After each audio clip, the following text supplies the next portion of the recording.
Hi, Jamie. Hi, good morning. How are you? Oh, shaken and stirred. Mm. Absolutely. You've had quite a week, which you've shared through your writing this week. And so I know a little bit of what's happened to you, but perhaps our audience may be on catch up. Aye. Do you want to Well, share it? folks that kind of pay attention to the world know that California burns. And, there isn't really a place in California that's immune from fire. And this is Mm, not, I mean, it's not necessarily a recent thing. The Spanish called Los Angeles the Valley of Smoke when they got here to colonize and stuff. So it's the landscape, the chaparral forest that I live in. It it's designed by nature to burn, and that's how mm, some of the reproduction stuff happens. But when it's a mile from your house and it's moving toward your house, and you get the evacuation notice of essentially the digital version of get out now, no one's coming for you. And my daughter's autistic, disabled, and how do you evacuate in 10 minutes? mhm. And so thankfully there was a lull and a shift in the wind and that kind of stuff, and it came close, but it did not come through. Um, but there was a lot of panic, a lot of anxiety, a lot of things, and from the standpoint of my own autistic system, and my daughter's, we're both gestalt processors. You don't have the Mhm. scripts for this. You No, really don't.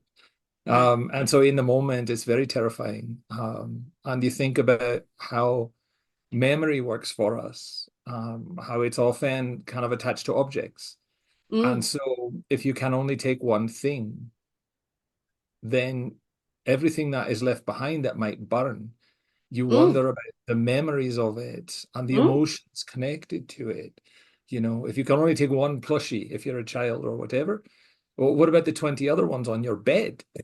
Much less the ones that are arrayed around your room. And they're all as special as the next one is. And so which one do you take? Your favorite blouse.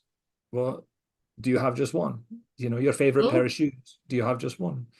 Um, and so when it comes to that, you can pack a bag. And because of where we live, we have an emergency plan. We have a protocol. Um, we have checklists and stuff. And so everybody made it out, according to the checklists, and everything was taken and stuff. But you can't take everything. no, You cannot take all of your favorite things. You can only take the essentials. And then there are no scripts. So no. you become at a loss for words, and the adult world, in emergencies, they expect very strict linear, this happened, I need this, Mm. and in the And I, moment you're just yeah. lost. And I also, just as you were talking then, I was just thinking, not only have you got to have the scripts or not have the scripts, as it were, for this emergency situation, but you also are needing to have the scripts to support a autistic disabled daughter to um, be, uh, I guess, almost masked enough to support her and all of that that's going on as well. And it's huge. How do you support somebody else as well as sort of being dysregulated, overwhelmed, all of those things, it's huge. Aye. And when this happened, I was at school, I was teaching, Mm, and yeah. Teresa was here with the kids. And so the alarm goes off relative to proximity, right? And so all of the mobiles in the house blew up and, get out, run. And so Teresa is really the hero of the story of managing, Mm, the evacuation and going through the checklists and making sure everything was what it needed to be and so on. And the boys were great in terms of, we our house is on propane gas, and making sure that our ranch truck is away from in case the thing blows up and it doesn't cascade. Yeah, everybody was wonderful. And then I'm 2 hours away from the rendezvous point, wow. and you think about, like, as an adult, the suggestions, call somebody and talk it through, call your therapist and talk it through. But I don't have scripts for that, and Yeah. I often do when I'm overwhelmed and not really coherent is I have my mobile and I have voice notes and I just start rambling. And Mm. I don't have to perform any kind of coherence. I just talk and kind of work through it, and it helps me kind of focus on things. And it's not like I'm not trying to be productive in my speech. I'm just getting the things that are coming to the surface and getting them out. I'm just getting them out Yeah. and getting them out and recognizing that that's a great deal of how all of my communication works, and it's the origin point for all of the things that I write. I Yeah. start with that kind of argument with my mobile. Yeah. And I guess that also kind of leads on. So I don't know. I'm at the moment, I'm on this, which way do I go? Because part of me wants to explore more about one of the things that you wrote so clearly about is how things, stay with you. So when the danger was over and done with, it wasn't oh, that's a relief. We're all okay. That feeling, that emotion, it's not over and done with for your nervous system, for your overwhelm. It keeps going. So that's one direction I'm thinking about. And then the other one is just what you were talking about with your notes and how you are using your phone as an assistive tool for your creative writing, and how we use AI, all of us, in order to support our writing. So, which way shall I go? Or which way shall we go? I think they're kind of, a quarter turn away from each other, but I think they're kind of the same thing because Mm, I've written on both Substacks about recursivity and the nature of gestalt memory, the multiple nows, all of that kind of mm, stuff. And so, as you mentioned, it's not a switch like, oh, that was yesterday. yeah. No, for me now is the current chronological time.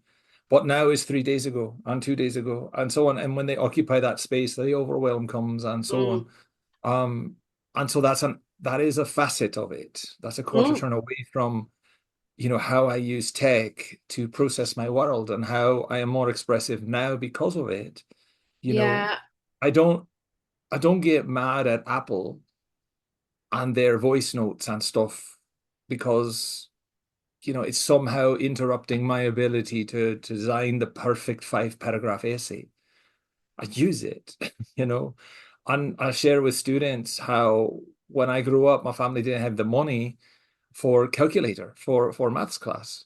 And the rich kids had the calculator. And so I had a slide rule and I was just as capable, but I Hmm. didn't get mad at the economics of it. I just figured out and had somebody teach me how to use a slide rule and it was fine.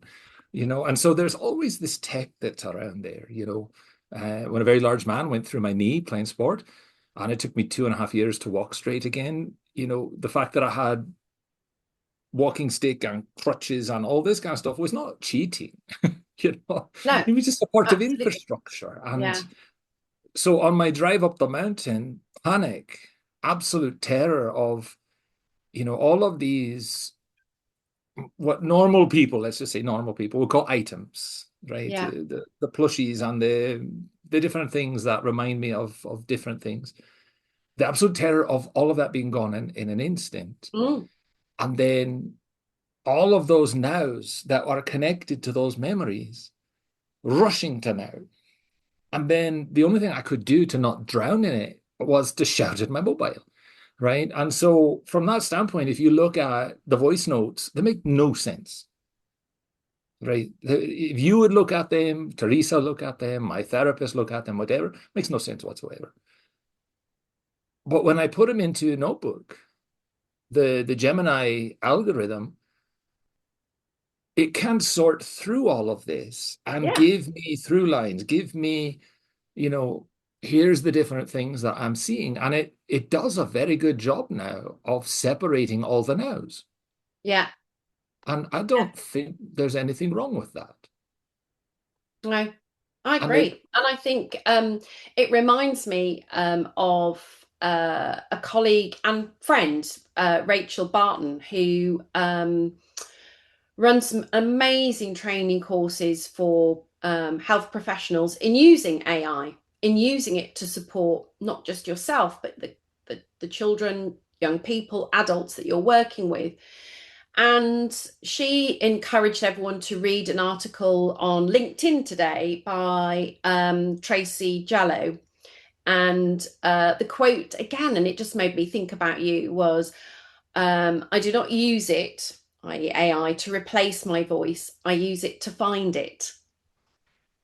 And that's how I feel your whatever you're however you're writing, and when we talk about writing, it might well be a series of voice notes, and actually it's your voice because you can hear it in your writing. So it's not about cheating, it's about giving accommodations, adjustments. And I guess that's, goes much further than just what we're talking about, your beautiful writing on your Substack. It's the same for children, young people in schools. They benefit from this access, this adjustment, this thing that supports their voices, their ability to write and describe their thoughts, their feelings in ways that a pencil and paper just can't do that. aye, and to that end, I think about like, I'm in my 50s. I existed before computers, Hmm. and all of these things. And all of the therapy and the education and training around literature and writing and, public speaking and whatnot. Mm, I came across a term and I kind of like it, the small language model, and so is it cheating when I read Stephen King's book on his writing process about he just kind of writes and sometimes it's crap and sometimes it's not, but he's trying to, just get everything out of his mind. And I think to myself, there's no real difference between his method and mine. His mm, method is manual and mine is I'm yelling at a piece of tech, right? And so I don't see the difference. I really no, don't. Um, and so in the piece that I put together, like here's some of my influences. This is where some of the voice comes from. These yeah, different pieces that I have latched onto that I absolutely love, Ursula Le Guin's poetry and storytelling and the atmospheric nature of it. And so yes, um, she is a writing mentor to me, even though like, so words from her are influencing me. And that's part of that whole chapter of holistic language instruction about mentor texts and stuff about, we're all copying each other, yeah, and you can see that on Substack where, there's a beauty to the algorithm there that a lot of us Gestalt processors are finding each other. And we're kind yeah, of feeding each other, like, oh, what about this and what about that? Even though we're not like directly communicating, we're writing. I see something I like the small language model. I use it. Somebody sees mm, something they like in my writing, they use it. And we kind of, share it in that way. And there's a beauty in that. And I don't think there's anything wrong with it.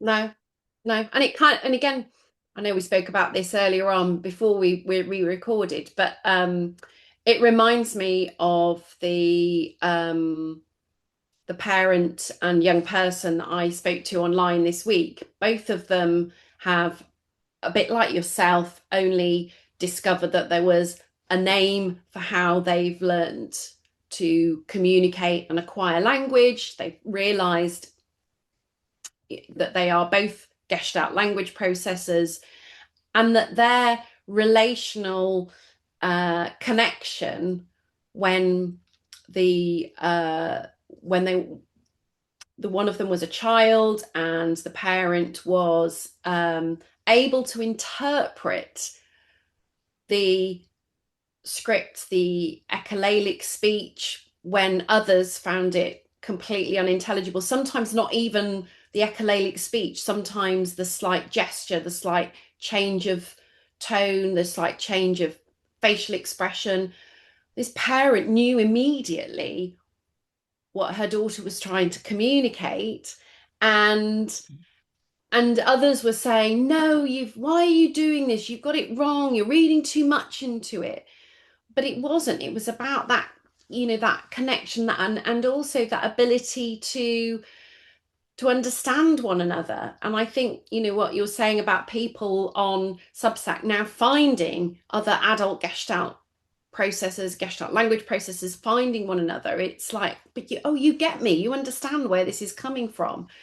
And as a gestalt language processor, your whole life is kind of built on scripts. You're gathering them. So there's going to be lots that you've gathered from a whole host of people, whether it be a cookery program, a YouTuber, a film from the 1980s, a song from the 1960s, your grandmother in the garden, whatever it is, you are copying.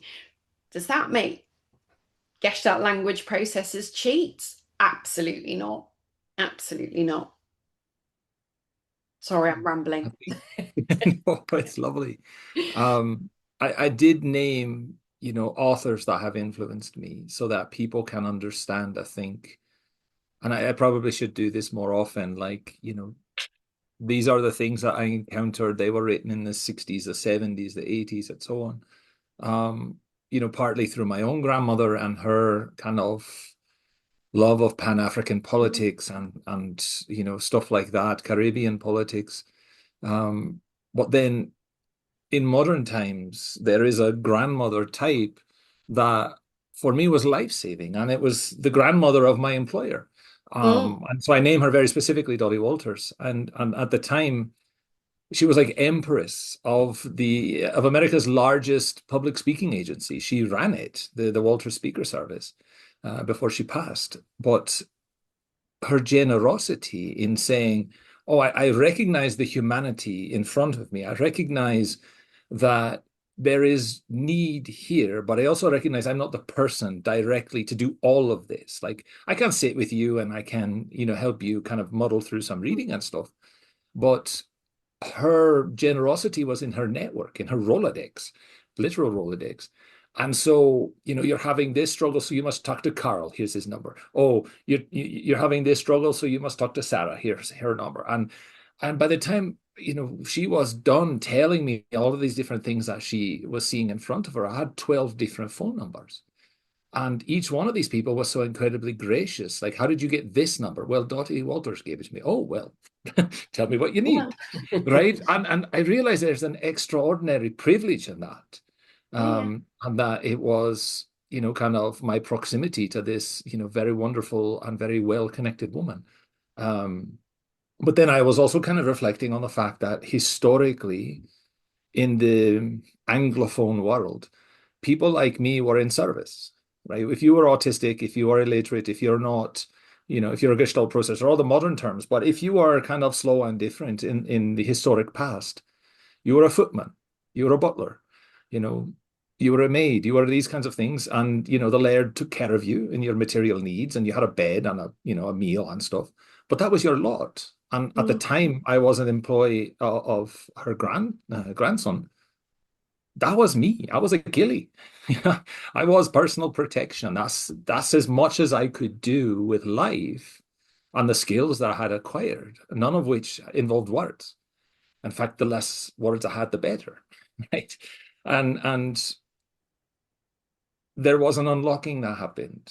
Right. And so when all of these things started to kind of come together and I started to acquire literacy, all of these old scripts just started flooding, Mm.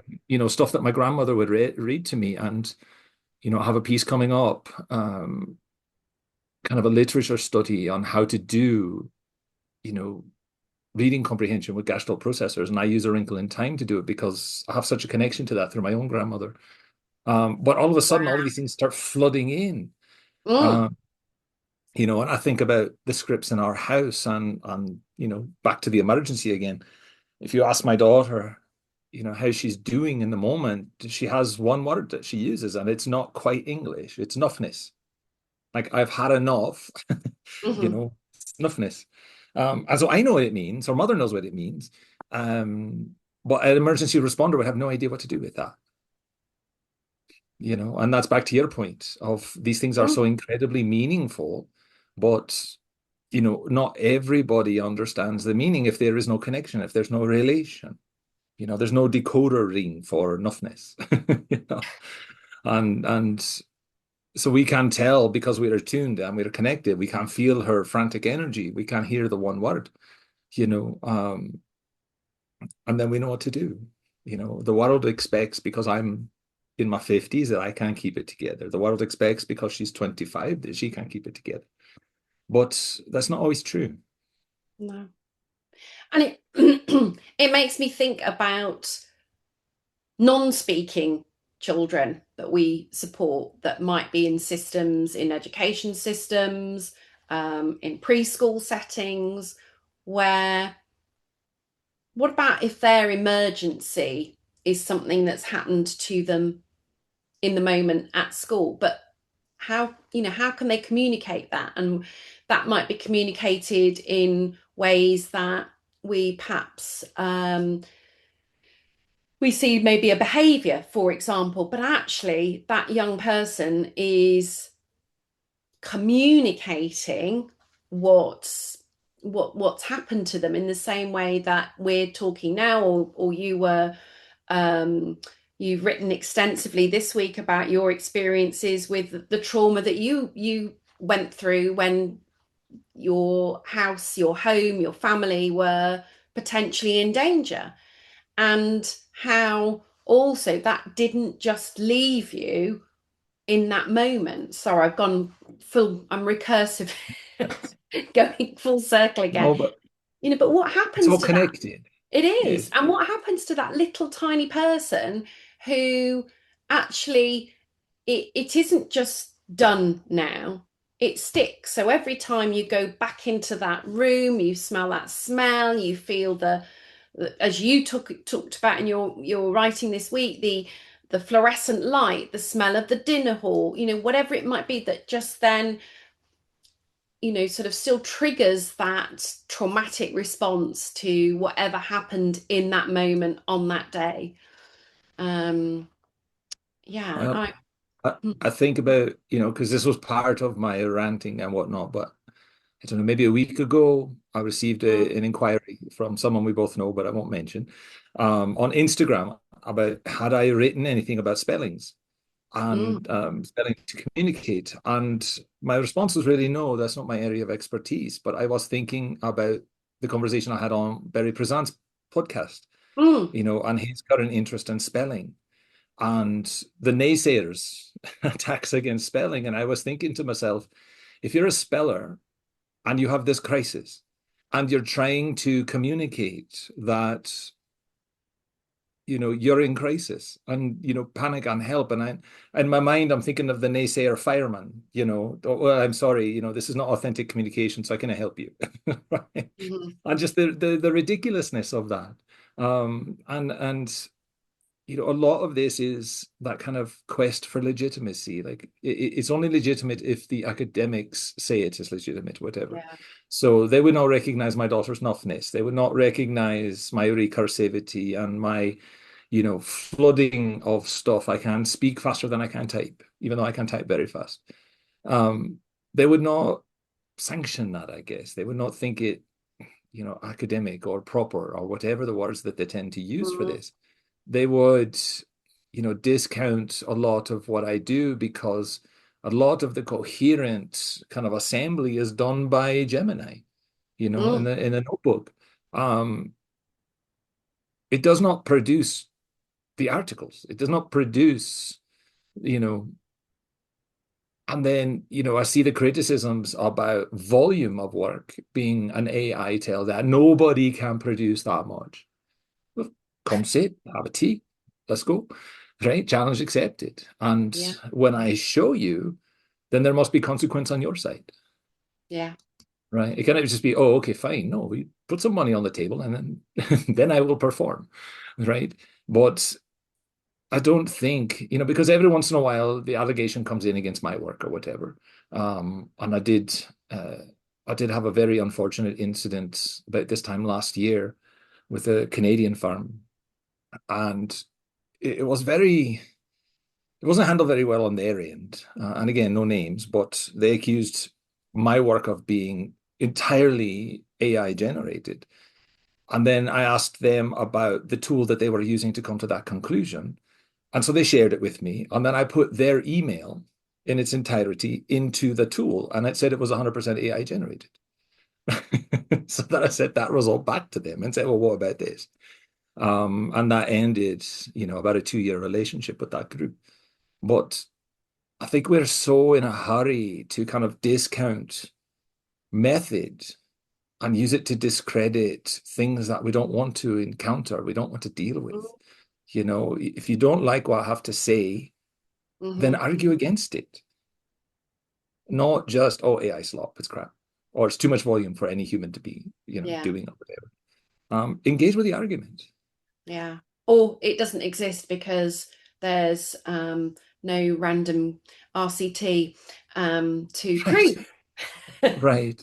Um, and so all of these little things that this modern generation of critics are saying these are tells, and I go into that. I'm a product of the civil service. This is the way the civil service in the English speaking world tells you to write. So we were trained to do it that way. And then all of that is public record. And of course, the public records and Reddit and all of these kinds of things were scraped by AI and trained. And I kind of helped that.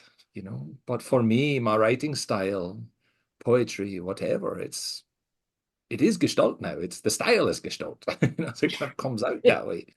And I don't really have any desire to No. modify anything because of some literary naysayer. Yeah. No, I agree. Well, Jamie, I think that's a really good place to stop today. Thank you so much. If our listeners haven't read your writings this week on Substack, please, I really recommend you do. I think there's some, I don't know whether it was just something in me this week that made me just really connect with all of the different pieces that you've written, and I guess like a real intro into your world as well. Some of it, was a hard read, but it again, you share so much, so thank you. And I'm very much looking forward to how you teach reading comprehension. That is going to be one that I will be devouring as well. So So I'll do the usual YouTube thing and say I'll put a link below in the comments to the article that we've been discussing in case you missed it. But no, it's always a pleasure. I'm sorry I'm kind of all over the place today. But I'm still not over it. I don't know what over it will look like. But again, it's always wonderful Saturday mornings, just to chat with you. So you too. Thank you so much. See you next I'll week. see you next week. Bye.